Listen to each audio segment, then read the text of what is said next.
What is it about the original Halloween from 1978 that has made it resonate with us for half a century?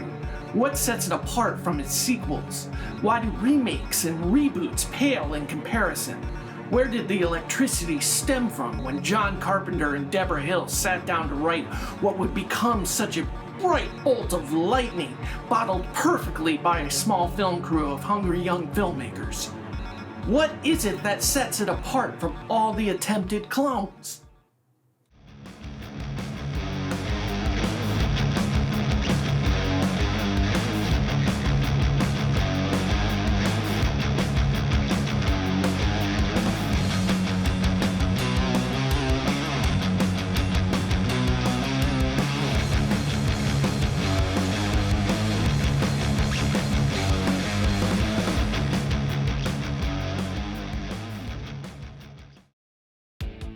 Welcome back, Cave Dwellers. I'm Johnny Coolati. Welcome back to the channel. Happy Halloween, everyone. What better way to celebrate it than to do a deep dive on John Carpenter's iconic horror classic from 1978, Halloween. Yes, Halloween was the most important, formative movie of my life. I've been watching it since I was 3 years old. I was a screwed up little kid. It was, believe it or not, the subject of the first conversation I ever had with my wife. We were talking about what sets the reboots and the sequels apart from the original, and it's a conversation I'm still having today. To think, if John Carpenter's Halloween didn't exist, I might be talking about a different movie from my bachelor pad, because this doesn't look like a bachelor pad, right? Right. Halloween is like one of these movies that tries to come off like it's just kind of like a stupid movie. It's like, oh, it's just a scary movie you go with your girlfriend to see, and you get scared and you get laid afterwards. But it's actually so much more than that. John Carpenter was tapping into your primal instinct to scare you. This is beyond nostalgia. This is beyond ghosts and goblins and trick-or-treating. This comes down to eternal themes of nature and the world as we know it. And that's why it's regarded as the classic it is today. That's the reason it kicked off the whole slasher subgenre. It's because of good writing. For this video, I want to stay on topic with the original Halloween film from 1978, not the sequels, reboots, Rob Zombie films, Laurie Strode is Michael Myers' brother bullshit. It will never stop. You know, Halloween, you kept making these things, right? I mean, right? Some of them were really pieces of shit. None of that crap. John Carpenter himself said he got drunk when he wrote the sequel. He just did it for money. Money. It's all about that money coming in. So we're gonna stick to the first movie because it was never intended to be this giant franchise that it is today. And it's the first movie that really still holds the respect of intellectuals such as myself, even though I do enjoy some of the other Halloween movies. Okay folks, so this is the time where I remind you to please subscribe if you haven't subscribed already, and hit the like button, hit the bell, whatever you gotta do.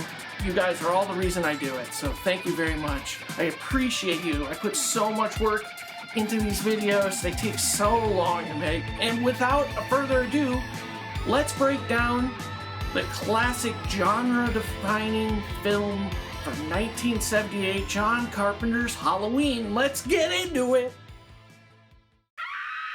I first saw Halloween almost 40 years ago when I was a toddler. My father had taped it on VHS, on our state-of-the-art VHS player with commercials. For all of you returning to the channel, you may remember a similar story for how I first saw The Terminator. But unlike that film, I was exposed to the horrors of Halloween at an even younger age, where I couldn't even understand its plot. I still instinctually had a healthy fear of Michael Myers when he crept across my television screen, or peered from far away with that blank and emotionless expression. My older sister loves to talk about how at just 3 years old, how I used to just watch Halloween over and over and over again. I used to put that VHS tape in our old VCR and just let it play all afternoon, every day. What a screwed up little kid, right? But you know, there were these factors on the surface level that drew me to it. I found the cold opening POV one shot mesmerizing, especially after being forced to look through the little eye holes of Michael's mask. The musical stings brought on by an unusual film score would make me stand at complete attention. I remember being compelled by the slow zoom towards that jack-o'-lantern and the suspense it creates in the film's title sequence. But if I'm being completely honest, what really had me hooked was the music score. Something about that musical theme resonated with me. It almost seemed to tell a story within itself, one as old as time. Everything just made sense every time I heard it. It conveyed to me that there was something out there, primal, dangerous, stalking us and ready to strike. It seemed true to life, like lions stalking antelopes.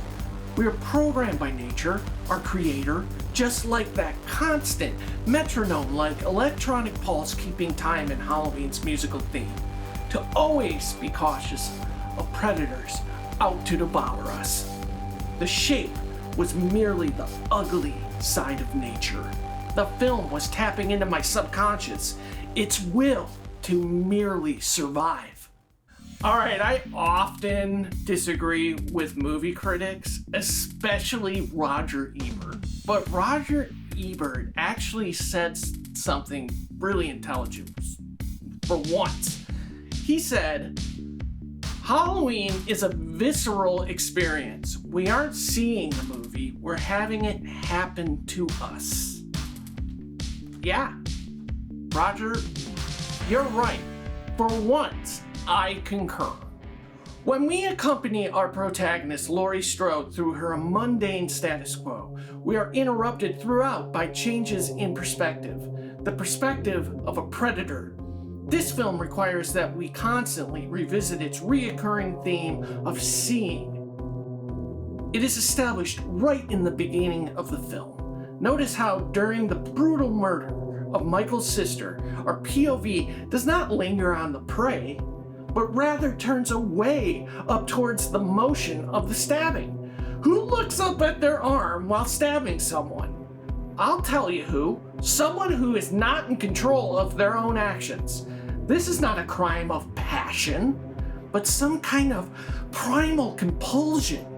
In this moment, Michael Myers is akin to a dog humping the air. He doesn't even understand why he's doing what he's doing or have any control over it, which in itself is terrifying. I've always interpreted this as Carpenter's way of showing us that this is just as horrifying for Michael Myers as it is for his victims. Notice the look on his face when he is unmasked as a child by his parents.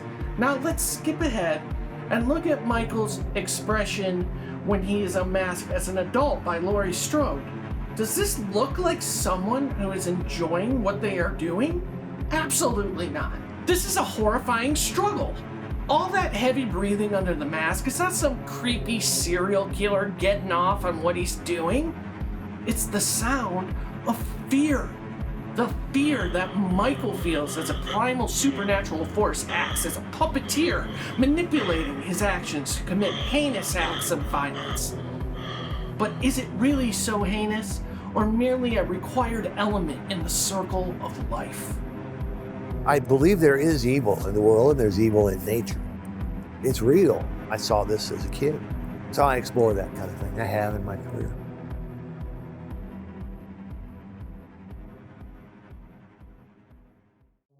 Samhain, often mispronounced as Samhain and much easier to say, so I will call it Samhain. It's not just a really cool band name. It's the ancient Celtic festival celebrated from October 31st to November 1st, celebrated by pagans for centuries, marking the end of summer and the beginning of the harvest season. A celebration of the circle of life, death, rebirth, repeat.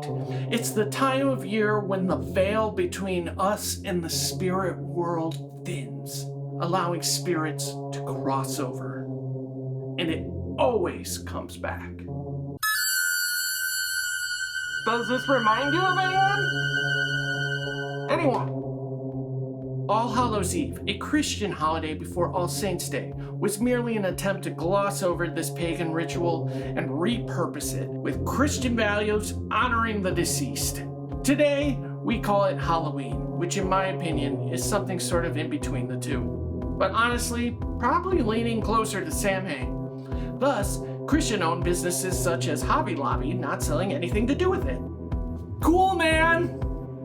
Seriously though, with Samhain in mind, can you see the correlation between the ancient celebration and the idea that Michael Myers, or should I say, the Shape, is operating as an unstoppable force of nature? He is coming back home as an instrument in the circle of life and death.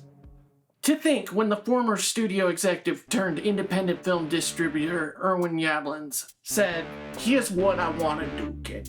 I want to make a movie about a bunch of sexy teenage girls babysitting on Halloween, getting knocked off by some kind of psychopath, something that the common folk can relate to."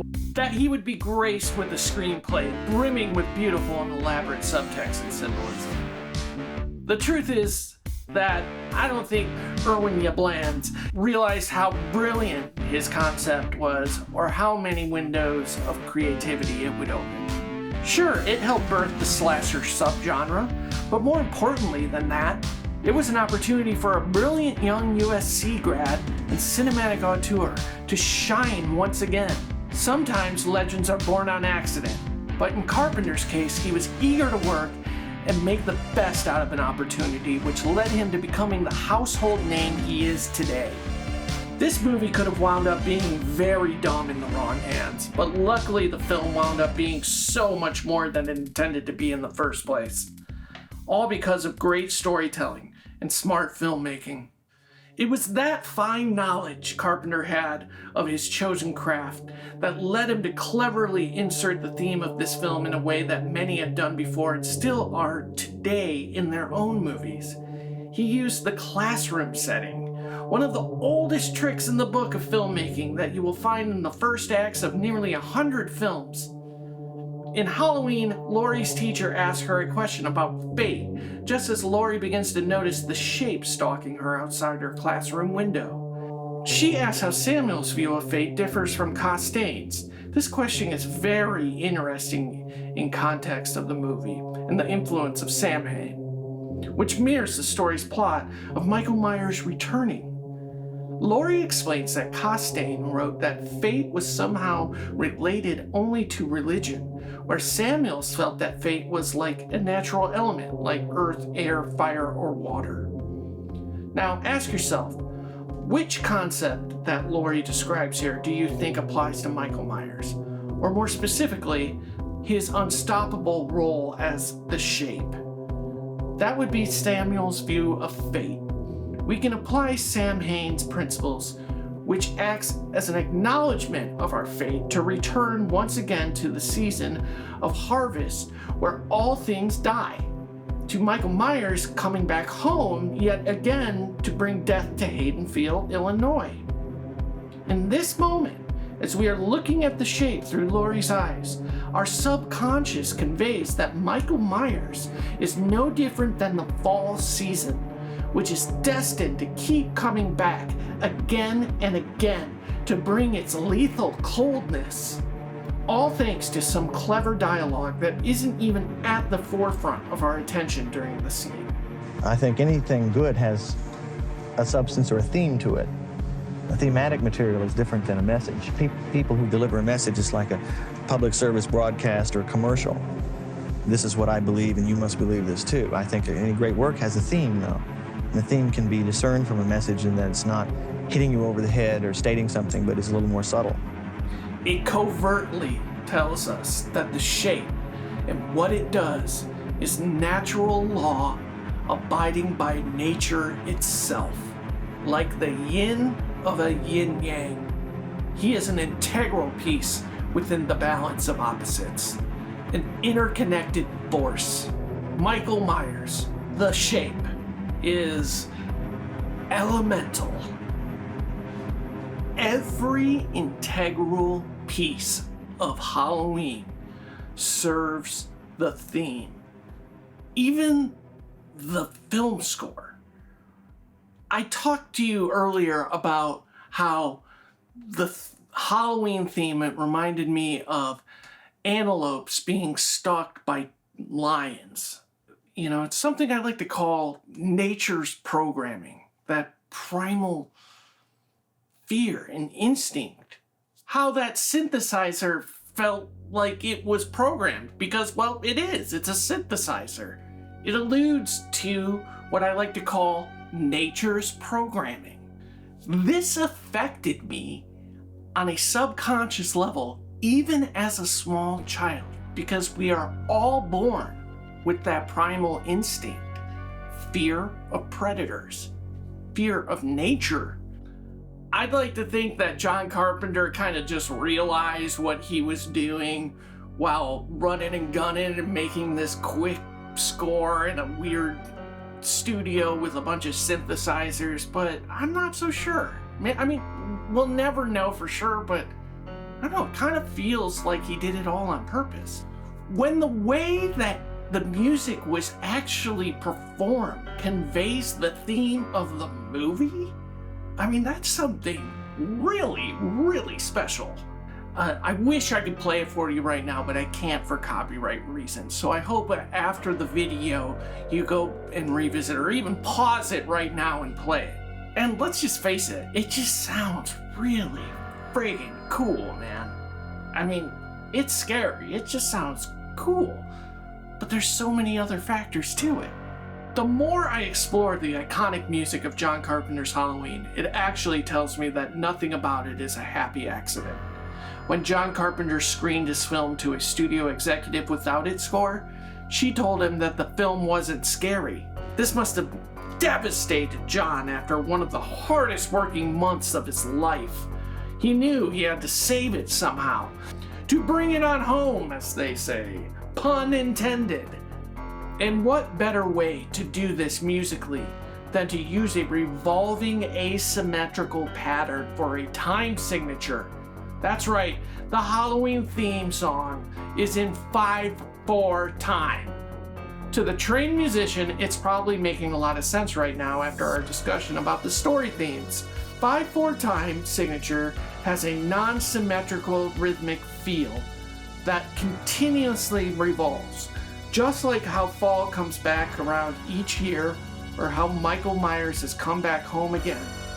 Carpenter chose this time signature his father taught him as a kid to create the music theme for Halloween because he knew the revolving feel of it would mirror the theme of Death's Shroud, Fall, Samhain, repeatedly coming back to haunt us. It's genius!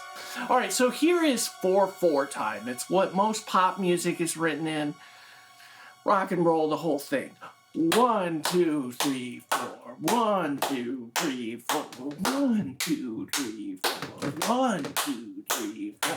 Alright, well, 5/4 time is a little weird. It's lopsided. It makes it feel like it's revolving, kind of like a waltz. It makes you just want to spin around in circles.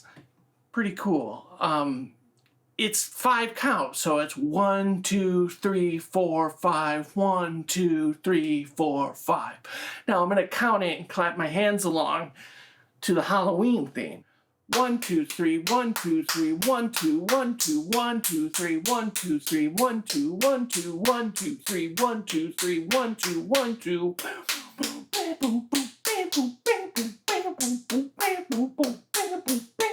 Going around and around because it's lopsided.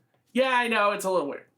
Something that people love to bring up about this movie is how Michael Myers seemingly is unable to die. There's always going to be that asshole who says, well, 6 bullets and falling off a balcony and he's still alive? Yeah, right. Other people, and in my opinion the wiser of the two, accept this because the themes of the film have fully resonated with them. They have suspended their disbelief because the primal instinct within them has been triggered by effective storytelling. They are aware there is something deeper at play here, beyond their mortal understanding. Each year after the fall and winter season, we find everything coming back to life. It's an endless cycle. The shape is literally an embodiment of that. Donald's character sees that the body's gone. He said, I can play this two ways. I can play this, oh my God, or I can play this, I knew this would happen. I said, I didn't know what to say, so I said, can you do it both ways for me? And he did. And we used, I knew this would happen. That was the one.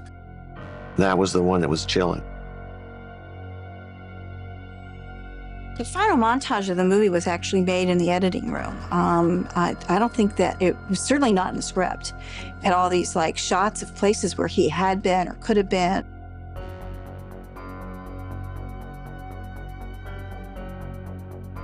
The ending means he's not only gone, he's everywhere.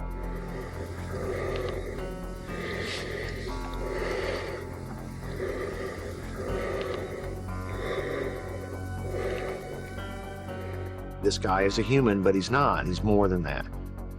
He's not exactly supernatural, but maybe he is. Who knows how he got that way? It makes the ending more surprising if you don't say he's been, cursed by some. You don't give much of an explanation. So your imagination works much more, it's much more terrifying.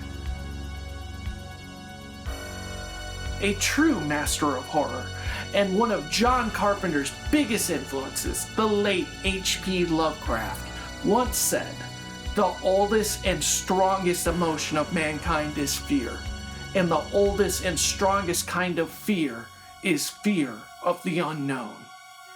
John Carpenter no doubt agrees with this, as do I. There is undoubtedly a universal truth to that famous quote. The reason why a film like Halloween is so horrifying is because it asks us, what are these forces of nature that are hell-bent on making us suffer? It is truly an unknown factor of our very existence. What's the reason behind the reason? What's the point of all of this, and who's doing it? We have no idea why we were put on a spinning rock revolving around a giant atomic fireball in space, why we are designed to consume and devour one another in order to live. And we still don't know what engineer or supernatural force is wiring a psychopath's brain differently to lack all love and empathy. But these things have to be real. They are the architects, the engineers, the pilots, and the operators. And we are merely the tools. They are the forces using the tools. Supernatural and beyond our level of understanding. And why are they hiding? Or is it me? Is the darkness within my soul merely part of it? Or maybe we are not even equipped with the organic sensory perception to sense whatever it is they are. They say that Samhain is the thinning of the veil between the living and the spirit world. The Celtic peoples who celebrated Samhain were convinced that these spiritual forces existed. And if you ask me, I'd also say they must be there. Through the void of space and behind the eyes of all living things. They are the engines turning the circle of life, but they are also in the darkness, pulling the strings of all the Michael Myers of the world lurking in the shadows, waiting for that perfect moment to strike for reasons I'll never understand. And as for Halloween, it always comes back into my life, year after year, forever withering away the veil that lies between us.